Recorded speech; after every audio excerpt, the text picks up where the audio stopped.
Hello, my name is David, but you can call me Skiff, and welcome back to another episode of Notflix, the show about other shows. Today we are discussing Netflix's original series, Insatiable Season 1, Episode 9, Bad Kitty. If you haven't watched the episode yet, I'm going to suggest you go ahead and do that first, because I'm warning you now, there will be spoilers, but if you have watched the episode, sit back, relax, and enjoy the show.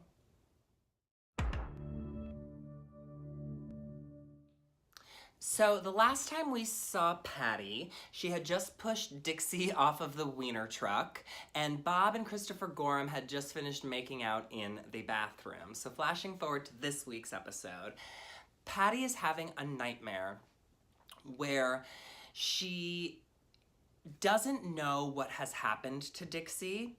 I mean, as the episode ended, last week's episode ended, Dixie was lying on the ground, so we never got to see, what happened to her. And in this week's episode, she's having a dream, or as what we think is reality but turns out to be a dream, where Patty thinks that Dixie is dead and her twin that she ingested in utero is telling her that they killed Dixie together, and she's waking up and she's screaming and she's like, I think I'm possessed. Ah! Oh God, it's so strange. I mean, if we're thinking about the series as a whole, right? And if this were on a traditional platform or on traditional television per se, this would be the Halloween episode, I would say, because of the goings on and everything that happens in this week's episode. It's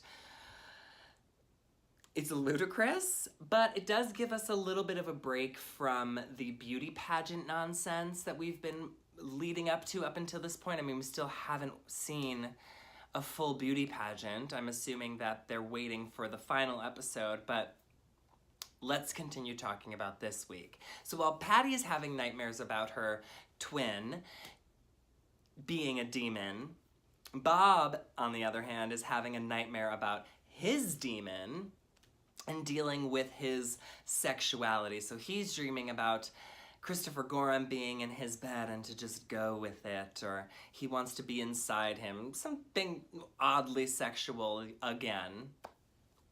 We couldn't get through one episode without a sexual innuendo, which I guess we're gonna have to come to expect that from now on, and we're gonna have to deal with it and be okay with it. And we will.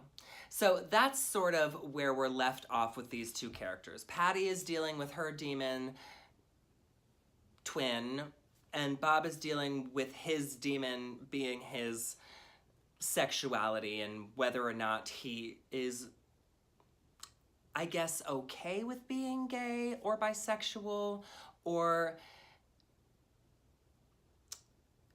it's hard to say because I watched the entire episode, so I guess I know what happens, and I hope you have too, but it's sort of like, is he dealing with whether or not he is, or if he's okay with it? I think it's dealing with whether or not he is gay or bisexual, and not whether or not he's okay with being gay or bisexual. We're gonna say that. So we go through this entire episode, and Patty is going back and forth with whether or not she believes she's possessed. So sometimes she believes she is possessed, sometimes she believes she's not possessed, and Christian sort of gives her the idea that, you shouldn't exorcise the demon, which is what the pastor tells her to do, otherwise he's going to strip away her crown, that she needs to exorcise the demon. But Christian says instead of exorcising the demon, you need to sort of take control of the demon and allow the demon to flow through you, which is like a slightly strange thing to say, and we're getting like a little bit of breadcrumbs as to what happened in Brazil and why the pastor had to leave Brazil and what Christian was doing. And he says he was working with some sort of witch doctor who was able to expel demons, but by writing the demon's name on a piece of paper and throwing it in the fire. So you know, they have this little seance, and this is why I say it's like the Halloween episode. They have this little seance where they try to contact the demon, and they're using a Ouija board, which is, you know, very typical of this genre of show. And instead of contacting the demon, they contact John, the homeless guy. And, you know, they're screaming and they sort of believe what's going on. And, you know, it's all fine and dandy, whatever. And, you know, he says to her, they Google how to sort of take control of the demon. And it says that you need to find out its name. So she goes to her mother, who earlier in the episode told her that she had had a dream while she was pregnant, that she was pregnant with twins. And she goes to her mother and she says, you know, in that dream, which was very smart of her to try and figure out the name of her twin, she goes to her mother and she says, you know, did you have names for them? And her mom's like, I don't know, but we can look through my journals because I did find them recently. And a picture falls out of a young Patty's mom with an older gentleman who happens to be her mother's last boyfriend. And she goes through the journal and she's like, oh yes, one of them's named Patty and the other one's name was Kitty. So Patty gets her name, but we get a little close-up of the picture where the license plate says Kitty 66. And it's very curious, this photograph, and I know it's going to come into play at some point again. At least the gentleman in the picture is going to come into play again, because later on in the episode, Patty's mom tells her that there's no such thing as demons, and the only demons that are true, or the only demons that exist, are the ones that are from our past. And she sort of has this moment with the photograph alone in her bedroom. So there's something about this gentleman that is going to come into play. So we're gonna have to wait and see for that. I wonder if he's going to turn out to be Patty's father, which would be interesting. I guess we'll have to wait and see. Patty finds out the name, and Christian and her are like, okay, so I guess the way to take control of this demon is to write the demon's name down and on a piece of paper and eat it. So that's what Patty starts doing, and she starts thinking she's getting these signs that the demon is working for her. Her image is restored immediately. She does lose her sponsorship from the Wiener Taco, but then is able to turn it around and get her sponsorship back ×2 by turning the Wiener Taco into the location of the vampire bitch fight, which is a video that went viral of Dixie and Patty fighting. And so they turn it into like the home of that, and they create merch and they're selling it. So that's how the Wiener Taco is able to make more money, and how he's able to sponsor her ×2. And then what else happens? There's one other thing that seems to happen. One other thing that she thinks happens. I mean, 3 weeks sort of go by in the span of this episode. Still no sign of Dixie, until all of a sudden Dixie reappears at school in a wheelchair and a neck brace, and is apparently paralyzed from the waist down. Now, Dixie's mom is finally out of jail, which I don't know how that happened, but she got out of prison, and they make the decision to have an anti-bullying assembly at school. Now, it's interesting because during the assembly, you know, Patty's going through all these things through her mind, and she's just eaten another piece of paper with the name Kitty written down on it. And Patty's going through all these things in her mind about Dixie and Dixie's character and who she was and who she is. And she thinks to herself, you know, how can someone change so drastically after something like this has happened to them? Now, I do think that after something as traumatizing as this could be to a young adult, where they have an accident and become paralyzed from the waist down would change somebody and would sort of change their personality and would sort of change them either for the better or for the worse, who's to say, but it sort of seems that it has changed Dixie for the better. And the problem I have with it is because up until this point, I mean, we're on episode 9, there's a few more episodes left, but up until this point, Dixie has been sort of a villain. So it's sort of like, how are we supposed to believe that Dixie's paralyzed? And her mom have been plotting against everybody in the town up until this point. So why people are so willing to believe that this is the reality of who she is now is beyond me, and it sort of is beyond Patty as well. So she tries to test her and throws her out of her wheelchair, and apparently I guess she is paralyzed from the waist down. Now, whether or not that's true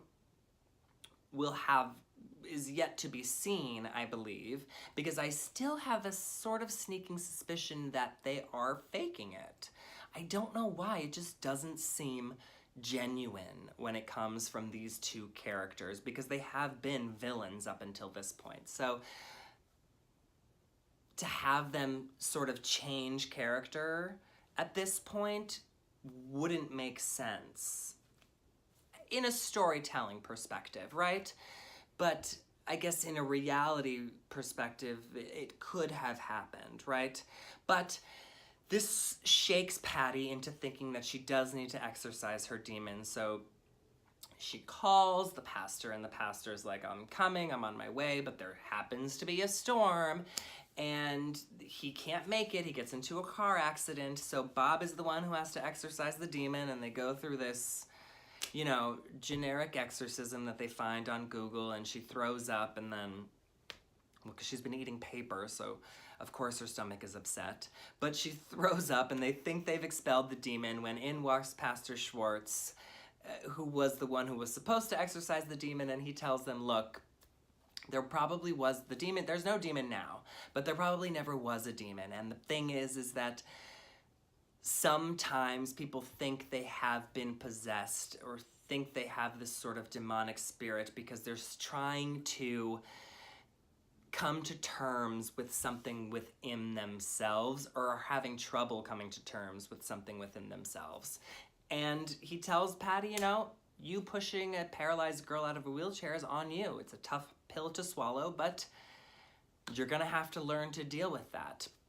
Now, all of this sort of leads up to what I actually think the more interesting storyline is the Bob storyline throughout the entire episode, where him and Alyssa Milano are trying to reconcile their marriage by going to marriage counseling, while Bob still struggles with the fact that Christopher Gorham is in love with him and is telling him repeatedly that he does love him and that he is in fact in love with him, and he just never thought that anything would happen and anything could happen. And he explains to Bob that he married a woman who was beautiful and who was powerful and who was a doctor who was never going to be around, so that he could do what he needed to do, sort of living on the DL, on the down low, for those of you who don't know what that is. Which is interesting to me. And Bob is sort of, doing his best to reject the feelings that he so obviously has for Christopher Gorham by pushing himself towards his wife, who in therapy, or couples counseling, I guess you could call it. I guess that is what it is, so I guess that's what we should call it. Alyssa Milano reveals to him that for all this time that they've been married, for the past 20 years, they've only had a few days apart, and Bob helped her turn into the woman that she wanted to be, but she's been playing a part, and she needs to sort of figure out who she is without Bob, which I think is something that people struggle with while being married. Or even just in a relationship, to be perfectly honest. I mean, who you are in the relationship isn't always who you are when you're alone, if that actually makes any sense. That being in a relationship, it doesn't necessarily change you, but in Alyssa Milano's case, I guess it did change her, and it made her sort of play this part of the perfect wife and the perfect socialite, but it can sort of adjust how you behave and adjust how you live once you're in this sort of intimate long-term relationship. And it's very revealing that she says to him that she needs to sort of figure out who she is, and it's this first time that we're getting to see like a touching, real moment from this character, and I really enjoyed it, and I really enjoyed seeing the struggle that Bob is having, because it's very real.